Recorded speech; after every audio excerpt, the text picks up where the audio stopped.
오늘 우리에게 주신 말씀 볼까요? 마태복음 26장 40절부터 43절 말씀.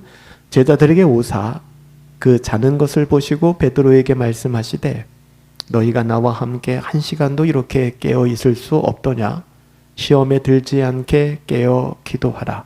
마음에는 원이로되 육신이 약하도다 하시고 다시 두 번째 나아가 기도하여 이르시되 내 아버지여 만일 내가 마시지 않고는 이 잔이 나에게서 지나갈 수 없거든 아버지의 원대로 되기를 원하나이다 하시고 다시 오사 본즉 그들이 자니 이는 그들의 눈이 피곤함일러라. 아멘.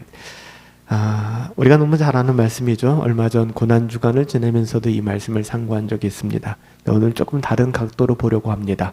오늘 이 말씀 주제가 기도할 힘조차 없을 때 주님은 어떻게 우리를 보시는가.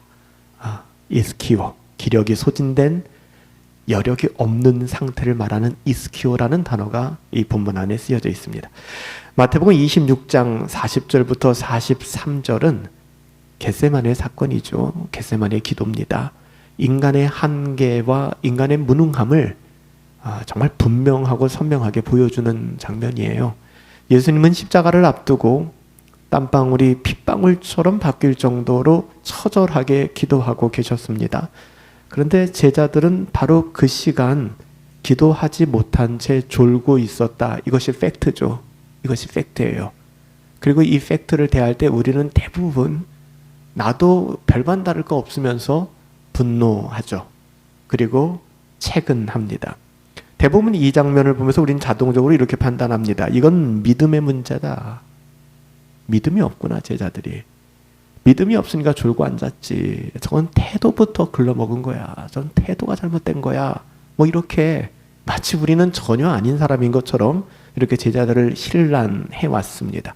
그런데 오늘 본문을 조금 더 세심하게 읽어보면 예수님은 이런 우리들의 생각과는 굉장히 결이 다르시구나. 예수님이 이렇게 말씀하시거나 이런 뉘앙스가 담겨있는 말씀이 아니었구나를 발견하게 되더라고요. 예수님은 어떤 마음으로 제자들을 향하여 이렇게 말씀하시고 제자들을 바라보고 계셨을까요? 이건 굉장히 중요하죠. 왜냐하면 우리 역시 겟세마네의 제자들과 동일한 신앙의 궤적을 보일 때가 많거든요. 더하면 더하지 덜하진 않을 거예요. 바로 그때 우리 주님이 우리를 어떻게 생각하시는지 어떻게 바라보시는지를 안다는 것은 굉장히 중요하잖아요. 그래서 이 사건을 통해서 우리가 주님의 마음을 헤아려 볼 수가 있는 거예요. 분명한 것은 처음에 살펴본 우리들의 일상적인 생각, 믿음이 없어 저거, 믿음이 문제야. 믿음, 성령 받아야 돼. 믿음이 없으니 저렇게 졸고 앉았지. 저 태도 봐, 저 태도부터 글러먹은 거야. 혹시 이런 입장으로 생각하고 있다 그러면 주님의 시선은 확실히 달랐다는 겁니다. 그렇지 않았다는 거예요.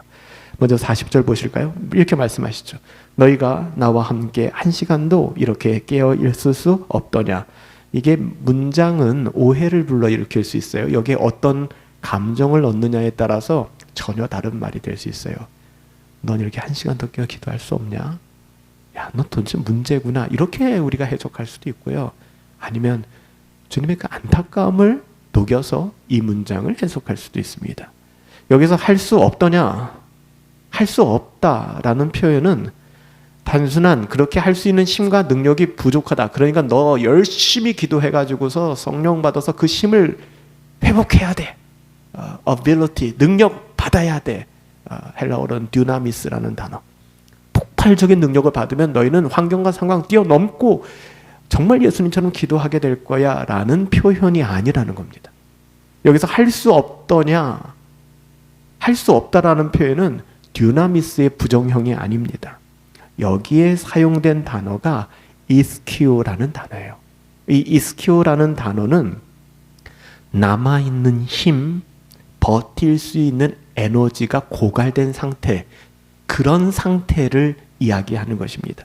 그러니까 주님이 여기서 말씀하신 것은 너희가 나와 함께 1시간도 이렇게 깨어 있을 수 없더냐. 이 뉘앙스는 뭐냐 하면 넌 왜 이 모양이니? 힘도 없고 의지도 없고 도대체 너 왜 그러니? 이게 아니라는 거예요. 지금 너희들에게는 남아있는 힘이 거의 바닥났구나. 참 많이 힘들었지. 나와 함께 믿음의 여정을 걸어왔는데 예수님이 특별히 사랑하는 제자들만 데리고 지금 겟세마네에 올라가셨잖아요. 그 제자들을 바라보며 데려가신 데는 이유가 있을 거예요. 그의 마음을 위로하시고 이해해 주시는 거예요. 뉘앙스가 정말 다른 거예요, 여러분들. 너희는 남아있는 힘이 거의 없구나. 여러분 생각해 보세요. 장군이 병사들을 이끌고 전쟁을 하는데 충성된 이 군인들이 정말 그 추운 엄동설 안에 손발이 다 얼어가면서도 국가에 충성을 다하고 함께 목숨을 바쳐 싸우는데 힘이 다 떨어진 거예요.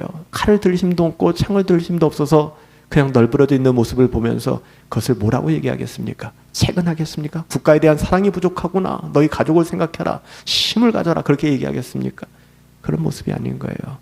안쓰러운 모습으로 전장을 돌아다니며 이 지치고 상한 군사들의 마음들을 위로해 주시는 거죠. 여러분 그 마음이 담겨 있는 거예요. 우리는 신앙생활을 하면서 우리가 열심을 내서 정한 목표, 어떤 목표에 도달하는 것만이 주님을 기쁘시게 하는 것이구나 라고 오해할 때가 있어요. 그 오해입니다. 아무것도 안 하셔도 됩니다. 극단적으로 말씀드리면 여러분 아무것도 안 하셔도 됩니다. 우리가 뭐 한다고 하나님의 영광이 커집니까? 우리가 뭐 한다고 하나님이 못하시는 것이 가능해지는 것입니까? 아니에요. 정말 하나님이 원하는 것은 하나님을 기뻐하는 겁니다. 하나님으로 즐거워하는 거예요. 하나님의 자녀됨을 누리며 살아가는 것입니다. 그런데 우리는 항상 뭔가 정한 목표를 정하는 것이죠. 배가의 목표가 있어야 돼. 배가의 복을 받아야 된다. 뭔가 바뀌어야 된다. 그러기 위해서 우리는 열심을 내야 된다. 이거 하면 하나님이 기뻐하실 거야. 아니요. 그거 하면서 여러분들이 불평하고 원망하는 것 하나님이 슬퍼하세요. 하나님은 그걸 원하는 것이 아니죠. 그래서 하나님이 기뻐하시고 즐거워하는 것에는 무관심해요. 그러니까 하나님이라는 정서가 우리에게 그런 거예요. 우리를 뭔가 푸시하고 일제시대의 순사들처럼. 그래서 한국 문화에서 영국 같은 경우는 영국의 순사들, 영국의 경찰들을 굉장히 친근한 언어로 부르지 않습니까? 근데 대한민국은 경찰을 짭새라고 부르고요. 경찰이 없으면은 우리가 부정한 행동을 하는 것에 대해서도 별로 이렇게 뭐 교통 경찰이 없을 때 신호 위반하는 것에 대해서도 이것은 유돌이라고 생각하지 우리가 범죄 행위라고 생각 안 하는 것이죠. 왜 그럴까요? 이것은 우리나라의 일제 식민지 시대를 겪으면서 순사들에 대한 감정이 그렇게 머물고 있기 때문에 그래요. 좋지 않은 것이죠. 어려운 거예요. 여러분 우리는 하나님에 대해서 어떤 정서를 가지고 있습니까? 하나님은 내가 불행하기를 원하시는 하나님. 하나님 믿으면 우리가 계속 갈라디아서를 통해서 말씀을 나누고 있지만 하나님을 믿으면 그때부터 내 인생 꼬이는 거야. 내가 하고 싶은 것도 못하게 되고 지옥 가기는 싫으니 하나님이 또 나 심판하실지도 모르니 징계하실지도 모르니 내가 이 정도는 해야 되겠고. 여러분 이렇게 살아간다면 우리는 자유를 누리는 것이 아니라 또 다른 속박을 누리게 되는 것이겠죠. 그래서 우리가 이 본문을 해석할 때도 그런 자유함이 없기 때문에 자꾸만 목표지향적으로 결과지향적으로 졸았어? 너 믿음이 없는 거야. 너 그때 이랬어? 넌 그래서 그런 거야. 이런 판단을 내리게 되는 것입니다. 그래서 우리가 하나님이 기뻐하시고 즐거워하는 것에 대해서 무관심해지는 것이고 온갖 표정 다 구겨가며 참을 인자 써가며 하나님의 영광을 확장시키겠다고 애쓰는 것 참 안쓰럽습니다. 하나님 그 기뻐하지 않으세요. 그렇다고 하나님의 영광이 더 커지는 것도 아니고요. 지금까지 우리의 신앙 문제를 거의 항상 일이 되게 만드는 강한 의지. 우리가 신앙이라는 걸 생각할 때 여러분 어떻게 생각하면 신앙이 있고 믿음이 좋으면 우리가 생각하는 어떤 그 일, 종교적인 일이든 교회 일이든 그 일이 되게 만들어지는구나. 그 일이 되게 만들어지는 강력한 의지나 무조건 결과를 만들어내야 한다라는 성취지향적인 태도로 우리는 신앙을 많이 생각해 왔습니다. 할 수 있거든요. 무슨 말이냐? 믿는 자에게 능치 못할 일이 없지 않느냐? 반드시 우리를 축복하신다 하지 않았느냐? 정복하자, 밟아 이기자, 이런 구호들이죠. 그 구호들이 전부 다 잘못됐다는 건 아닙니다. 하지만 그런 시선에 머물러서 오늘 겟세마네 사건을 보게 되면 졸고 있는 제자들을 보면서 화가 나는 거죠. 화가 나는 거예요.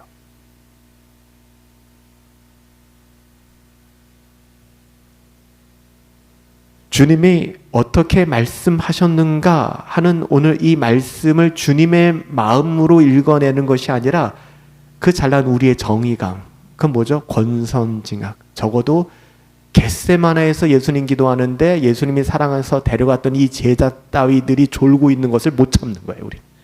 우리도 별반 다를 거 없으면서. 그 논리가 훨씬 더 크게 작용하는 것이죠. 하지만 예수님은 오늘 말씀 제대로 보시면 제자들의 영적인 상태를 먼저 보셨습니다.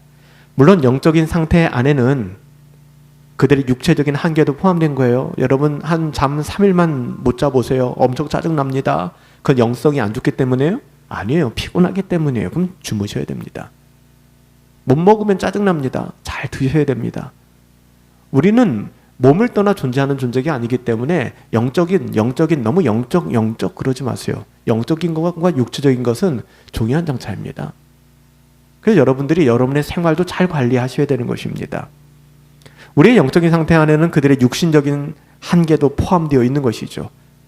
우리는 인간의 몸을 입고 살아가고 있기 때문에 결코 육체의 한계에서 자유로울 수가 없습니다. 이거 인정해야 되는 거죠. 자유로울 수가 없어요. 그걸 인정하는 게 중요합니다. 주님은 녹록지 않은 환경과 상황 속에서 신음하며 경건에 애쓰는 자녀들을 지적하거나 분석하거나 정죄하지 않는다는 것입니다. 전장에 나가서 장수와 함께 뜻을 같이 해서 엄동설한 그 추위에도 칼을 들고 창을 들고 손발이 다 얼어붙어도 손을 묶어서 칼에 묶고 창에 묶고 그렇게 경계를 하는 그 병사들을 바라보면서 장군이 이야기하는 말과 비슷하지 않겠습니까? 나의 사랑하는 병사들을 향하여. 주님은 녹록지 않은 환경과 상황 속에서 살아가는 우리들의 삶을 알고 계십니다. 그 속에서 우리가 경건을 애쓰며 살아간다는 것도 알고 있습니다. 그렇기 때문에 우리가 적어도 경건을 추구하며 하나님의 뜻 안에서 살아가고 있다라는 확신이 있다면 주님께서는 그것을 분석하시고 그것을 정죄하지 않으신다는 거예요. 너 이거밖에 안 되냐? 이를 말씀하지 않는다는 거예요. 주님은 우리의 한계를 너무나도 잘 알고 계시거든요. 우리보다도 더 잘 알고 계세요. 우리는 주제 파악을 잘 못해서 우리의 한계를 잘 몰라요. 근데 주님은 알고 계세요. 베드로가 그렇게 설레발 쳤을 때도 주님은 알고 계셨어요. 다만 모른 척 하셨을 뿐이지. 주님이 모르셨겠습니까? 모르는 게 어디 있습니까? 그렇기 때문에 때로는 우리는 번아웃에 빠질 때도 있어요.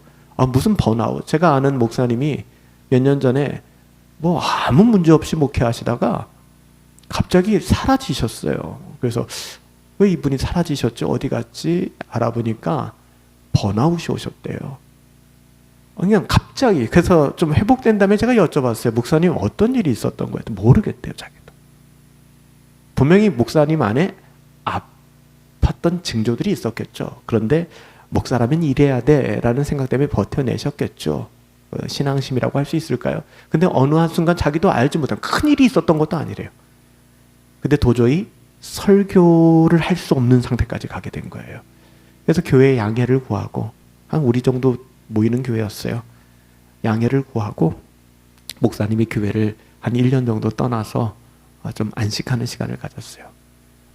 1년 동안에 다른 곳에서 예배하며 매일같이 등산을 하고 산책을 하고 책을 읽으면서 시간을 갖고 하나님은 은혜를 주셔서 한 1년 정도 회복하시고 우리 노예에 계신 목사님인데 다시 또 목회하고 계세요. 여러분, 우리는 인정해야 됩니다. 또 이런 상황에서 무슨 목사가 번아웃에 걸려 기도가 부족해서 그래. 여러분, 목사가 기도가 부족해서 번아웃에 걸리겠습니까? 그런 거 아니잖아요. 근데 이렇게 얘기하면 안 된다는 거예요. 적어도 스스로 돌아볼 지점은 그런 것이죠. 내가 경건을 추구하고 있나? 만약 그렇다면 하나님께서는요, 여러분들의 삶의 그 어떠함에 채근하시거나 정죄하시거나 판단하지 않는다는 것입니다. 때로는 번아웃 상태에 빠진 우리라고 할지라도 주님의 방식대로 몰아붙이거나 너 좀 군기가 빠졌어. 너 금식하면서 기도해. 더 세게. 여러분, 그런 주님이 아니라는 겁니다. 우리는 주님을 그렇게 생각하는 경향이 있어요. 물론 신앙은 다소 의지의 문제는 맞습니다. 왜냐하면 우리가 전인격적인 신앙을 얘기하잖아요. 신앙은 전인격적인 거다. 전인격이 뭡니까? 지, 정, 의가 포함된 거잖아요. 지는 뭡니까? 지식이죠. 정은 뭡니까? 감정이에요. 의는 뭡니까? 의로움이 아니잖아요. 의. 의지입니다. 이 세 가지가 전인격적인 신앙인 거예요. 그렇기 때문에 의지가 무시될 수는 없는 것이죠. 주님은 우리를 바라보시며 우리의 연약함을 돌아봐 주신다라는 것이 여러분 오늘 이 말씀에 제가 여러분들에게 전하고자 하는 내용입니다. 그 연약함이 영혼의 파멸에 이르지 않도록 그렇게 돼서는 안 된다는 거예요. 그 연약함이 한 영혼의 연약함이 영혼의 파멸로 이르지 않도록 그 영혼을 회복시켜 주시며 다시 힘을 내서 믿음의 경주를 행할 수 있도록 우리를 인도해 주시는 분, 제자들을 인도해 주시는 분, 그분이 예수님이세요. 그 예수님이 마지막 십자가를 앞두고 제자들에게 하셨던 말씀, 부활하시고 만나신 그 제자들에게 하셨던 말씀이 이런 부분들을 증명해내고 있지 않습니까? 예수님이 제자들을 대하시는 태도는 늘 이 순서였어요. 우린 그것을 기억해야 됩니다. 그들의 영혼을 위하시며 사랑하셨기 때문에. 오늘 본문과 같은 사건을 기록하고 있는 병행기사가 있습니다. 이 사복음서는 서로 교호적으로 그 사건과 내용들을 공유하고 있거든요. 오늘 본문의 병행기사인 누가복음 22장 45절에 보면 오늘 본문에는 나오지 않지만 오늘 본문에는 그냥 피곤했구나. 그러니까 자칫 잘못 생각하면 이 자식들 피곤해서 이렇게 기도도 못해 정신 상태가 글렀구나 라고 생각할 수 있어요. 여기만 보면 누가복음 22장 45절을 보면 오늘 본문에는 나오지 않지만 예수님의 의중을 파악할 수 있는 굉장히 중요한 단서가 나옵니다. 22장 45절 누가복음 말씀 보면 기도 후에 일어나 제자들에게 가서 슬픔으로 인하여 잠든 것을 보시고 이제 아시겠죠? 제자들이 잠든 것은 게을러서가 아닙니다. 슬픔으로 잠든 겁니다. 제자들의 상태를 담고 있습니다. 게을러서 의지박약자? 아니에요. 생각 자체가 되먹지 못해서 그런 태도를 보인 것이다. 너무 성급한 판단입니다. 아니잖아요. 예수님은 제자들의 영적인 상태를 이렇게 파악하셨습니다. 슬픔으로 인하여 잠들었다. 제자들 굉장히 혼란스러웠을 거예요. 하루에도 온통과 냉탕을 왔다 갔다 했을 것입니다. 그들이 제대로 완벽하게 알아듣지 못해서도 예수님 맨날 입을 열면 하시는 말씀 십자가에서 죽을 것이다. 맨날 입을 열면 하시는 말씀 쓸쓸한 그런 말씀밖에 안 하시는 거예요. 두려웠을 거예요. 걱정도 됐을 거예요. 마지막 그날이 됐는가 예수님께서는 사랑하신 제자들 몇 명만 데리고 겟세마네에 가셔서 예수님 기도하는 모습 안 봤겠습니까? 처절하게 기도하는 나의 선생님 예수님을 바라보며 제자들의 마음이 어땠을까요? 완벽히 슬픔 속에 매몰되어 있었을 것입니다. 그 선생님에게 어떤 일이 일어날 것인지 여러분 그 선생님에게 일어날 일들로 인하여 슬프고 참담한 마음에 그 영혼이 상처받고 있었어요. 감정적으로 이미 그들의 캐파를 넘어섰습니다. 한계에 도달한 상태였어요. 상실의 예감. 우리 다 잃어버릴 수도 있겠구나. 모든 거 다 버리고 쫓아왔는데 불안하기도 하고 혼란하기도 하고 이 모든 감정이 한꺼번에 몰려온 상태에서 대부분의 사람들은 공황 상태에 빠지는 거예요. 이때 일상적인 반응 중에 하나는 그냥 잠자버리는 것이죠. 우리도 그럴 때 있잖아요. 인간관계가 파탄나거나 내가 해결할 수 없는 그런 문제가 생기게 될 때 우리는 그냥 잠을 청할 때가 졸려서 자는 게 아니잖아요. 그냥 자는 거예요. 계속 자는 거예요. 이 도피이기도 하고 자기 영혼에 대한 방어이기도 해요. 저도 마찬가지인 것 같아요. 때로는 이렇게 제가 감당할 수 없는 어떤 그런 한계를 만날 때는 전화기 다 꺼놓고 그냥 잘 때가 있어요. 어떤 분들은 그럴 줄 몰라요. 저게 무슨 목사의 모습이야. 이럴 때 목사는 더 기도하고 부르짖고 하나님 앞에 나와야지. 그 말을 부정하고 싶진 않아요. 그런데 안 되는 것도 인정해야 되는 거예요. 제자들의 상태가 그랬어요. 이 도피이기도 하고 방어이기도 합니다. 피상적으로 우리는 이 장면에서 쉽게 제자들의 신앙을 평가했다는 거예요. 여러분들의 신앙을 평가하기도 했고 누군가의 신앙을 평가하기도 했다는 거예요. 기도했어야지. 버텼어야지. 너 기도 안 해서 그런 거야. 너가 좀 더 버텼어야지. 그래서 그런 거야. 여러분 그게 복음입니까? 율법의 저주죠. 예수님의 이런 행동 뒤에 감춰져 있는 그들의 영적인 감정을 예수님은 읽어내셨습니다. 그리고 그 감정의 기준으로 반응하신 것이죠. 우리는 여기서도 신앙의 신앙이라고 하는 것은 행동을 교정하기 위한 목적으로 삼아서는 안 됩니다. 예를 들면 교회 안에서도 뭐 조모임을 한다든지 아니면 뭐 교육 공동체 모임을 한다든지 목사가 목회를 한다거나 할 때 이 목회와 목양과 이 신앙의 목적을 행동 교정에 두어서는 안 돼요. 그러니까 제가 여러분들에게도 온전한 주일 성수합시다. 주일 예배는 10시 45분까지 나와주세요 라는 이 메시지를 행동 교정의 메시지로만 받아들이시면 안 됩니다. 이것은 시간을 지키라는 이야기가 아니라 하나님의 예배함에 있어서 근본적인 우리들의 태도에 대한 이야기를 하는 것이죠. 신앙은 행정 교정이 먼저가 아니라 그 영혼에 대한 이해에서부터 시작되는 거예요. 그래서 설교를 하다 보면, 예배를 인도하다 보면 그렇지 않은 지체들이 있잖아요. 저도 때로는 길선주 목사님처럼 중간에 들어오는 성도들이 있다면 성도님 뒤에 서 계세요 라고 이야기하고 싶은 마음이 들 때도 있어요. 저는 근데 길선주 목사님은 아닌 것 같아요. 근데 길선주 목사님이 그렇게 말씀했던 것은 길선주 목사님이 주일학교 다닐 때 본인을 가르쳤던 선생님이었고 본인이 섬기던 교회의 장로님이셨거든요.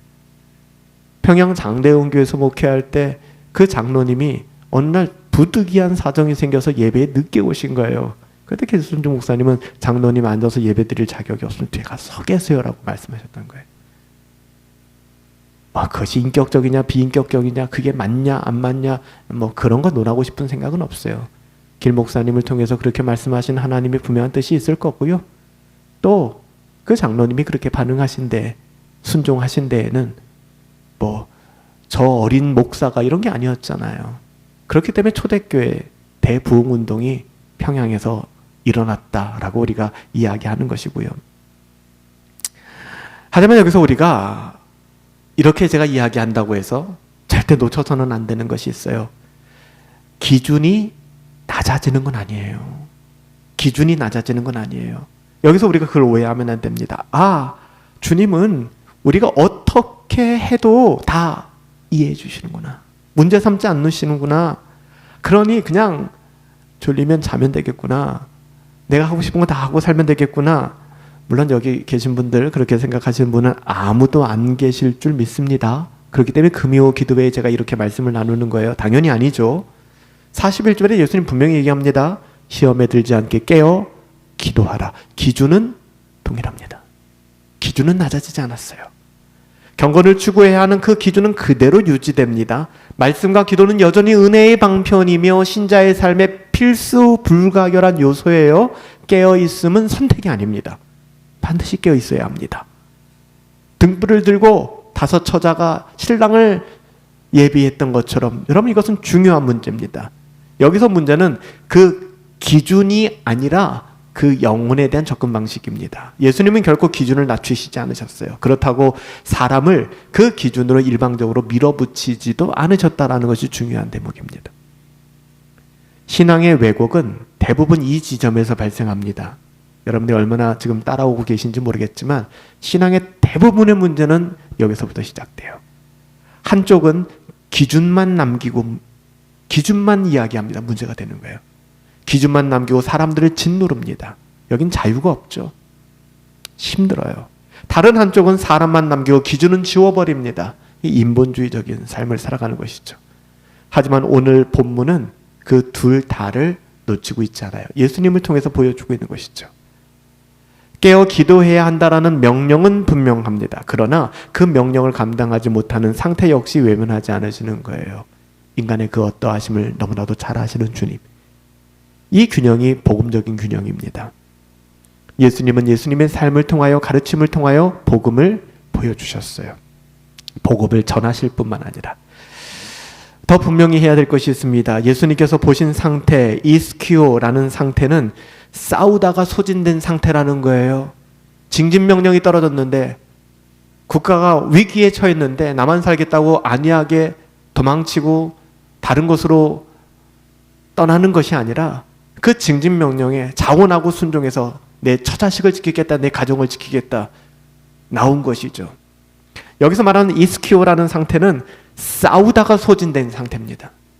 내 멋대로 살다가 소진된 상태가 아니라 싸우다가 소진된 상태. 버티려고 했고 따라오려고 했고 하지만 힘이 다해 무너진 상태, 이건 연약함입니다. 이 연약함은 정죄의 대상이 아니라는 것입니다. 하지만 보이는 상태는 비슷하지만 전혀 다른 양상도 있습니다. 이건 처음부터 경건의 싸움을 회피하는 태도도 있어요. 어떤 사람들은 여기에 해당되지 않습니다. 경건을 회피하며 살아가는 사람, 의도적으로 자신을 세상의 즐거움에 방치하며 살아가면서 이 말씀을 자신에게 인용해서는 아니 됩니다. 이 둘은 겉으로는 비슷해 보이죠. 기도하지 않는 것, 예를 들면 기도회에 나오지 않는 것, 못 나오는 것, 주일 성수를 온전히 할 수 없는 것, 때로는 경건을 추구하지 못하고 머물러 있는 것. 어떤 사람이 제가 아까 말씀드린 우리 노예 목사님처럼 목사가 번아웃이 돼가지고서 1년 동안 교회를 떠나 있다. 야, 그건 그만둬야 되는 거 아니야? 얼마나 자기 관리가 안 됐으면 저러겠어. 그건 아니지 않습니까? 그 부분을 이야기를 하는 거예요. 우리는 그렇게 사람에게 칼을 들이대서는 안 되는 거예요. 주님이 긍휼히 여기시며 회복해 하신 그 대상은 영적 소진에 빠진 사람들이에요. 허덕이며 그 길을 걸어갈 때 우리가 오늘 찬양했던 것처럼 넘지 못할 산을 만나고 넘지 못할 파도를 만나고 참지 못할 분노를 마주하며 참지 못할 슬픔에 매몰되어서 우리가 가야 할 길은 멀고도 험하고 우리가 살아가야 될 길은 눈물의 골짜기, 허덕이며 가야 되는 우리들의 인생, 이거 아닐까요? 이때 주님이 제자들을 향하여 오늘 말씀해 주신 거예요. 예수님은 영혼이 소진된 사람들은 품어주세요.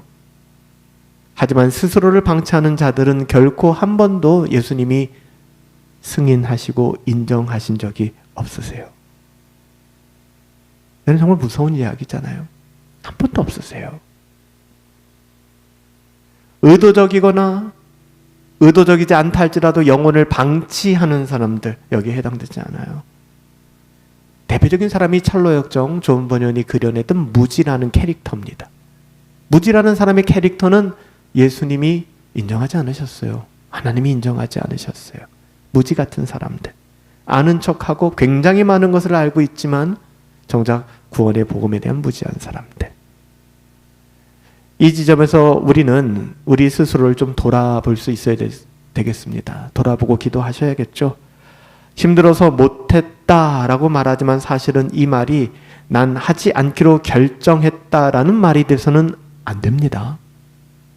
전혀 다른 말입니다. 그래서 우리는 우리 자신을 스스로 좀 정직하게 돌아보셔야 됩니다. 나는 지금 버티다가 무너진 상태인가? 아니면 버티지도 않고 버티고 싶지도 않은 상태인가? 이건 다른 거예요. 버티고 싶지도 않은 상태라 그러면 우리는 우리의 구원에 대하여 고민해 보아야 합니다. 에드워즈가 말한 것처럼 그 안에 신앙 감정이 없기 때문에 그래요. 신앙 감정이 있는 사람은 할 수 없는 말이 있습니다. 느낄 수 없는 감정이 있어요. 느낄 수 없는 감정이 거듭났기 때문에. 나는 지금 버티다가 무너진 상태인가? 아니면 버티고 싶지 않고 버틸 생각도 없고 버티는 것이 별로 중요해 보이지도 않는 그런 상태인가? 복음은 전자를 회복해 하지만 후자를 정당화시키지는 않습니다. 후자에게 필요한 것은 회개입니다. 후자에게 필요한 건 회개예요. 예수님이 오늘 겟세마네 제자들에게 회개하라 라고 말씀하지 않으셨다는 거예요. 정죄하지 않았다는 것이죠. 여러분, 회개하라는 말은 정죄의 메시지가 될 수 있습니다. 왜냐하면 회개하라는 건 돌이키라는 것이거든요. 돌이키지 않으면 하나님의 심판이 있기 때문에. 영혼의 회복은 우리를 사랑하시는 주님, 다시 시작할 수 있는 관계를 붙들고 계시는 주님 때문에 가능한 겁니다. 그래서 오늘 이 밤 우리가 우연히 나온 것 같지만 우리를 불러주신 거예요. 여러분 가운데 넘지 못할 산이 있잖아요. 건너지 못할 강이 있고 어떻게 해결할 수 없는 분노가 있고 우리 주님이 우리와 함께 하시기 때문에 가능한 일입니다. 로마서 8장 26절, 우리를 위하여 기도하는 사람이 아무도 없다 할지라도 주님 우리를 위하여 기도하기 때문에 그 기도가 유효하여 우리의 삶이 가능해지는 것입니다. 우리의 유일한 중보자. 우리는 마땅히 기도할 바를 알지 못하나 성령이 말할 수 없는 탄식 가운데 우리를 위하여 간구하신다. 이 말은 굉장히 급진적인 선언입니다. 기도가 끊긴 것처럼 보이는 그 순간 다 끝났구나, 나는 망했구나, 허무하다, 나 다 끝나서 번아웃 될 때 느끼는 마음이 그거거든요. 하지만 실제로 기도가 끊기지 않았다는 것이요. 내 기도가 멈췄을지 모르겠지만 성령 하나님이 우리를 위하여 간구하신다는 거예요. 주님이 하나님 우편에서 우리를 위하여 중보하신다는 거예요. 내가 멈춘 자리에서 하나님 쪽에서 계속하고요. 그래서 아까 우리가 부른 그 찬양, 제가 가사를 바꿔 부르기는 했지만 우리 최용덕 형제가 지은 찬양, 굉장히 오래된, 최용덕 씨가 옛날에 그 찬미예수에서 책 많이 엮어냈던 분이시잖아요. 맨 마지막에 그분은 이렇게 노래를 했어요. 나는 그 길 갈 수는 없지만 주님이 대신 가요. 근데 이게 오해가 좀 될 것 같아서, 주님이 대신 다 해주시는구나 오해할 것 같아서 제가 개사를 해서 주님이 함께 가요를 바꾼 거거든요. 근데 엄밀한 말로 말하면 그 말이 맞아요. 주님이 대신 가는 거죠. 그럼 우리는 아무것도 안 해도 되겠네는 아니고요. 여러분, 로마서 말씀이 그것을 우리에게 얘기하잖아요. 성령이 말할 수 없는 탄식으로 우리에게 간구하신다. 우리의 기도는 끊어지고 멈춰진 것 같지만 내가 멈춘 자리에서 하나님은 일하신다는 거예요. 주가 일하시나의 찬양도 이런 거 아닙니까? 날이 저물어가고 빈들에서 먹을 것이 없을 때, 우리는 이제 아무것도 할 수 없구나 하는 그때가 주님이 일하시는 때라는 거예요. 우리는 보통 이렇게 생각합니다. 내가 다시 시작해야 한다. 그러나 본문은 이렇게 이야기합니다. 이미 너는 시작하였다. 다시 시작할 것이 아니라 이미 너는 거듭나 믿음의 여정 함께 시작하였다. 그래서 회복은 의지의 재가동, 내가 한번 해보겠다라는 것이 아니라 관계의 재인식인 거예요. 내가 하나님의 자녀구나. 여러분, 그것으로. 그래서 엘리야가 지치고 상할 때 하나님께서 혀를 끌끌 차시며 이 자식아 갈멜산에서 850대 1이 엊그제 일이냐 임마? 몇 시간 전의 일인데 아이고 내가 너를 어떻게 이렇게 말씀하십니까? 안 하잖아요. 엘리야를 로뎀나무 그늘 아래에서 까마귀를 통하여 먹이시고 쉬게 하시잖아요. 바로 이 상태이기 때문에. 바로 이 상태이기 때문에 그런 거예요. 주님은 우리를 정죄치 않으시며 우리를 위하여 중보하고 계십니다. 주님 안에 거하는 자는 결코 정죄함이 없을 것입니다. 이 두 가지가 함께 갈 때 결코 번아웃이 있을지 몰라도 그 영혼이 망하지 않습니다. 죽지 않습니다. 경건을 포기할 수 없습니다. 쉼없이 경건을 추구하셔야 합니다. 물고기가 드넓은 대양에서 자유를 누릴 수 있는 것처럼, 그렇다고 연약한 여러분의 어떠함에 정죄감에 빠지지 마십시오. 지쳐서 기도할 힘이 없을 때가 있죠. 경건이고 뭐고 다 그만두고 싶어질 때도 있습니다. 이때 해야 되는 일은 단순합니다. 기도를 잘하려고, 한 번이라도 빠지지 않으려고 꼭 내가 말씀을 묵상하려고 애쓰는 것이 아니라 나의 상태를 있는 그대로 인정하며 하나님과의 관계 속으로 들어가는 거예요. 그것까지 파괴해서는 안 됩니다. 하나님, 나는 지금 기도할 힘이 없어요. 이 기도가 나와야 돼요. 하나님, 내가 말씀을 즐거워할 수 없을 만큼 세상 속에 쇠락되어져 가고 있어요. 주님 도와주세요. 주님 나를 불쌍히 여겨주세요. 여러분, 이것이 회개거든요. 이 기도가 필요한 거예요. 이 고백, 이 한마디의 고백이, 하나님과의 그 친밀한 이 고백 한마디가 우리의 영혼을 다시 주님 안에서 그 관계를 인식하게 만들고 주님과 더불어 살아가게 만드는 것이죠. 예수님은 실패한 제자들을 정죄하거나 더 괜찮은 사람들의 집단을 모아서 구조조정하지 않으셨습니다. 그러니까 우리가 여기 있을 수 있는 거예요. 다시 부르셨어요. 십자가를 지기 전에 이직거리 했던 제자들 정죄하지 않으시고 부활하신 후에 다시 이 사람들 찾아오셨어요. 다시 세우셨어요. 지금도 마찬가지입니다. 그때나 지금이나 동일합니다. 소진된 상태라면 정죄하지 마시고 돌아오세요. 적어도 이 자리에 와 계신 정도의 분들이라면 소진되진 않으신 것 같아요. 때로는 있잖아요. 금요기도회도 가고 싶지 않고 내 마음이 왠지 병든 것 같고 힘들고 인간의 연약함으로 그럴 수 있다는 거예요. 그런데 우리의 또 신앙심은 있으니 내가 매번 오던 거 빠질 수는 없고 그럼 때로는 쉼이 필요하면 쉬셔야 합니다. 그렇지만 여러분들이 그 중간 지점에서 잘 자기 자신을 확인하셔야 돼요. 내가 어떻게 해야 되는가. 소진된 상태라면 정죄하지 말고 여러분 돌아오십시오. 하지만 그 소진을 이유로 자신을 방치하지는 마십시오. 기도할 힘조차 없을 때 주님은 우리를 어떻게 보실까? 이제 조금 그림이 그려지십니까? 오늘 이 말씀을 도구 삼아 좀 그런 하나님에 대한 접근을 새롭게 해보시기 바랍니다. 이스큐, 기력이 소진되어서 여력이 없는 상태를 밀어붙이지 않으세요? 더 버퍼링 하도록 더 채근하지 않으세요? 그 상태를 긍휼히 여기시며 우리를 기다려주시는 주님.